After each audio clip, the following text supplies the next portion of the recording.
या कुक्षि विवरे कृत्वा स्वयं रक्षति सर्वतः नमामि जननीं देवीं परां प्रकृतिरूपिणीं कृच्छेण महता देव्या धारितोऽहं यथोदरे तत्प्रसादात् जगद्दृष्टं मातर्नित्यं नमोऽस्तु ते पृथिव्या यानि तीर्थानि सागरादीनि सर्वतः వసంతి యత్ర తాం నౌమి మాతరం భూతిహేతవే. మాతృదేవో భవ పితృదేవో భవ. ఇప్పుడు మనము మార్చి నెల 2026 సంవత్సరంలో ద్వాదశ రాశుల వారికి గోచార ఫలితాలు ఏ విధంగా ఉన్నాయో సశాస్త్రీయమైన పద్ధతిలో మనం తెలుసుకునేటటువంటి ప్రయత్నం చేద్దాము. సింహరాశి వారికి మార్చి నెల 2026 సంవత్సరంలో గోచార ఫలితాలు ఏ విధంగా ఉంటాయో తెలుసుకునే ప్రయత్నం చేద్దాం. ఇక్కడ ఈ సింహరాశి వారికి జన్మంలోనే కేతుగ్రహ సంచారం జరుగుతోంది. జన్మంలో కేతుగ్రహ సంచారం వాంఛనీయము కాదు. అన్నీ ఎక్కువ చెడు ఆలోచనలు, చెడు వైపు ఆకర్షితులు అవటము, అలాగే మంత్రాలు తంత్రాలు అంటారు చూడండి, వాటి వైపు కూడా ఎక్కువ ఆకర్షితులు అయ్యేటువంటి అవకాశం ఈ కేతుగ్రహ సంచారం జన్మంలో ఉండటం వల్ల జరుగుతూ ఉంటుంది. ఇకపోతే సప్తమ స్థానంలో రాహు పూర్తిగా నెలంతా ఉంటారు. దీని వలన భార్యాభర్తల మధ్యన, భాగస్వామ్యంలో వ్యాపారం చేసుకునే వారి మధ్యన మనస్పర్ధలు ఏర్పడే అవకాశం ఉంటుంది.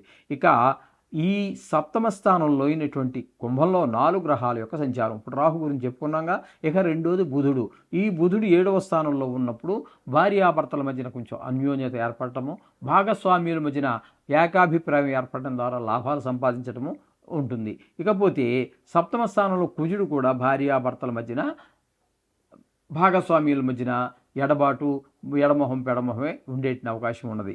ఇక రవి కూడా 7వ స్థానంలో 14వ తారీఖు వరకు, తదుపరి సంక్రమణం చెంది మీనంలో ప్రవేశించి అక్కడ 31వ తారీఖు వరకు, అంటే 17 రోజుల పాటు అక్కడ సంచారం చేస్తున్నారు. ఇక్కడ కుజుడు కానీ రవి కానీ మీకు శుభ ఫలితములను ఇచ్చుటలేదు.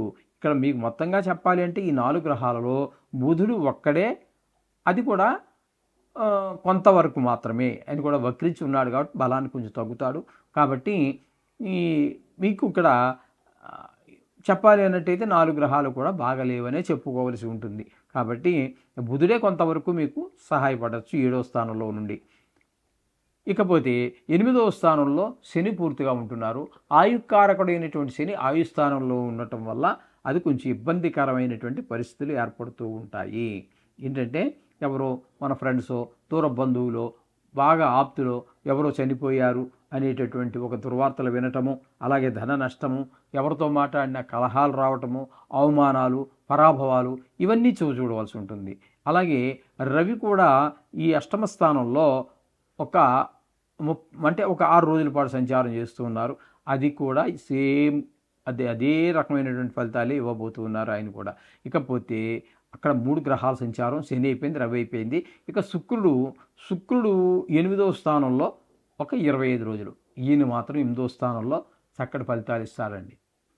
శుక్రుడు అంటే ఎవరో కొంచెం ఇబ్బందుల్లో ఉన్నారు, అంటే ఆరోగ్యపరంగా వాళ్ళు మళ్ళీ కోలుకునేటటువంటి అవకాశం ఇక్కడ మనకి శుక్రుడు వల్ల కనబడుతూ ఉంటుంది. అలాగే మనం మాట్లాడిన దగ్గర వాళ్ళందరూ మెచ్చుకోవటం, కొన్ని సందర్భాల్లో మనకి సన్మానాలు జరగటం, అంటే బాగా మాట్లాడావు, బాగా చక్కగా చెప్పేవయ్యా అని మెచ్చుకోవటం లాంటివన్నీ జరుగుతూ ఉంటాయి. ఇక్కడ 8వ స్థానంలో శుక్రుని యొక్క సంచారం. తదుపరి 9వ స్థానంలోకి వచ్చిన తర్వాత ఒక 6 రోజులు ఉంటారు. అక్కడ కూడా ఆయన మంచి ఫలితాలే ఇస్తూ ఉన్నారు. తండ్రి గారి ఆరోగ్య విషయంలో కానివ్వండి, దైవ దర్శనాలు చేసుకోవటానికి, ఇట్లాంటి విషయాల్లో శుక్రుడు కూడా పూర్తి అనుకూలమైనటువంటి ఫలితాలే ఇస్తూ ఉన్నారు. ఇకపోతే ఏకాదశ స్థానంలో గురువు యొక్క సంచారం. అది మనం 10వ తారీఖు నుంచి 10వ తారీఖు వరకు వక్రగతిలో ఉంటారు. అయినప్పటికీ కూడా కొంచెం ఫలితం తగ్గినప్పటికీ కూడా ఏకాదశ స్థానంలో గురు సంచారం మంచి ఫలితాలనే ఇవ్వబోతున్నారు. ఏంటంటే ఏకాదశ స్థానంలో కాబట్టి ఆర్థికమైనటువంటి ఇబ్బందులు ఏమీ లేకుండా చూస్తూ ఉంటారు. ఏదైనా ఒక కొత్త ప్రాజెక్టు లేదా వ్యవహారం ఏదైనా మొదలు పెడితే దాన్ని దిగ్విజయంగా పూర్తి చేస్తారు. ఆల్రెడీ ప్రారంభించేసి ఉన్నట్టయితే దాన్ని మరింత విజయవంతంగా నడిచేటువంటి అవకాశాన్ని గురు ఏకాదశ స్థాన ఫలితంగా ఆ విధమైన ఫలితాలన్నీ మనం పొందగలుగుతాం. మొత్తంగా మనం చెప్పుకోవాలి అన్నట్టయితే ఈ సింహరాశి వారికి మనం చెప్పుకోవాలంటే బుధుడు యొక్క సంచారం పూర్తిగాను, శుక్రుని యొక్క సంచారం పూర్తిగాను మనకి మంచి ఫలితాలు ఇస్తూ ఉన్నది. అలాగే గురువు ఒకడు పూర్తిగా నెలంతా కూడా మంచి ఫలితాలు ఇస్తూ ఉన్నారు. 3 గ్రహాలు బుధుడు, శుక్రుడు, గురువు 3 శుభగ్రహాలు. నైసర్గికంగా 3 గ్రహాల యొక్క ఫలితం యావరేజ్గా ఈ రాశి వారికి యావరేజ్ ఫలితాలు మనం చెప్పుకోవచ్చు. ఎందుకంటే 3 గ్రహాలు ఉంటే మనం గోచార రీత్యా బాగుందని అంటే యావరేజ్గా చెప్పుకోవచ్చు. ఎందుకంటే ఎవరికి కానీ 5 గ్రహాల కంటే ఎక్కువ అనుకూలత ఉండే అవకాశాలు లేవండి గోచార రీత్యా. అది కూడా ఇది నిష్ణాతులైన వారు చెప్తే 10 నుంచి 15% మాత్రమే విజయవంతం అవుతుంది. మిగతాది 75% మనకి వ్యక్తిగత జాతకం మీదనే ఆధారపడి ఉంటుంది. కాబట్టి మీ యొక్క జాతకాన్ని పూర్తిగా తెలుసుకోవాలనుకున్న వారు కింద నెంబర్ సంప్రదించి మాతో జాతకం రాయించుకోవచ్చు, రాసిస్తాము. నోటితో చెప్పడం కాదండి. నోటితో చెప్తే 6 నెలల తర్వాత మీరు మర్చిపోతారు, అరగంట తర్వాత నేను మర్చిపోతాను. కాబట్టి రాయించుకోవటం అనేదే దీనికి పరిష్కారం. మీది అది 10 ఏళ్ళు కాదు 20 ఏళ్ళు అయినా దగ్గర పెట్టుకోవచ్చు. మా దగ్గర కూడా సౌకర్యం ఉన్నది. కలిస్తే ఆ గ్రహంతో పూర్తిగా ఆయన ఇచ్చేటటువంటి ఫలితాలు ఇవ్వడం ఆయన యొక్క సహజమైనటువంటి గుణం. కాబట్టి ఇక్కడ కుజుడు ఉన్నాడు, రవి ఉన్నాడు, రాహు ఉన్నాడు. మొత్తం మీద అందరికంటే ఎక్కువ ఆయన ఇచ్చేటటువంటి ఫలితం ఎవరిని అనుసరించిస్తాడు అంటే రవిని అనుసరించే ఎక్కువ ఫలితాలు ఉంటూ ఉంటాయి. కాబట్టి రవి ఇక్కడ మీకు 14వ తారీఖు వరకు మాత్రమే ఉంటున్నారు. అప్పటి వరకు ఇక్కడ అందుచేత ఇక్కడ ఏంటంటే మన బుధుడు పూర్తి ఫలితాన్ని ఇస్తూ ఉన్నారు. బుధుడు కూడా మనకి ఏకాదశి స్థానంలో పూర్తి ఫలితాన్ని ఇస్తున్నారు. ఇక రవి 14వ తారీఖు వరకు మీకు కుంభంలోనే సంచారం చేస్తున్నారు. అక్కడ వరకు ఏకాదశి స్థానం కాబట్టి ఆయన కూడా ధనానికి లోటు లేకుండా ఇక్కడ ఉన్నటువంటి రాహు, బుధ, కుజ, రవి 4 గ్రహాలు కూడా పూర్తి శుభఫలితాలు ఇస్తున్నారు ధనానికి ఈ విధమైన లోటు లేకుండా. అయితే రవి మధ్యలో సంక్రమణం చెంది మీకు వ్యయస్థానం అయినటువంటి మీనంలో ప్రవేశిస్తున్నారు. అక్కడ వ్యయస్థానంలో రవి అనుకూలమైన ఫలితములను ఇవ్వజాలరు. అక్కడ ఆయన చేసే పని ఏంటంటే కొంచెం ధన నష్టం అయ్యేటువంటి అవకాశం, ధనం ఖర్చు అయ్యేటటువంటిది. అలాగే కొంతమందికి విదేశీయానానికి వెళ్ళేటటువంటి వారికి అనుకూలమైనటువంటి పరిస్థితి వచ్చినప్పటికీ కొంతమందికి దుర్మార్గులు కొంతమంది ఉంటారు కదండి. ఎందుకంటే ఇది రాశిగతమైనటువంటి ఫలితం. ప్రపంచవ్యాప్తంగా తీసుకుంటే సుమారుగా 70 కోట్ల మందికి వర్తిస్తుంది. కాబట్టి అందులో పరమ పూజ్యులు ఉంటారు, పరమ దుర్మార్గులు ఉంటారు. అటువంటి దుర్మార్గులకి కారాగార శిక్ష ఇట్లాంటివన్నీ పడేటువంటి అవకాశం ఉంటుంది. కొంచెం మనోవిచారం కూడా కనబడుతూ ఉంటుంది. ఈ విధమైన ఫలితాలన్నీ ఆ 15 రోజులు మాత్రం ఆ రవి ఇస్తున్నాడు తప్పితే అక్కడ ఏకాదశి స్థానంలో ఉన్న 4 గ్రహాలు కూడా ఉన్న రోజులు మంచి అవకాశాలు, మంచి శుభఫలితాలు ఇస్తూ ఉన్నాయి. ఇకపోతే వ్యయ స్థానంలో శని పూర్తిగా ఉంటున్నారు.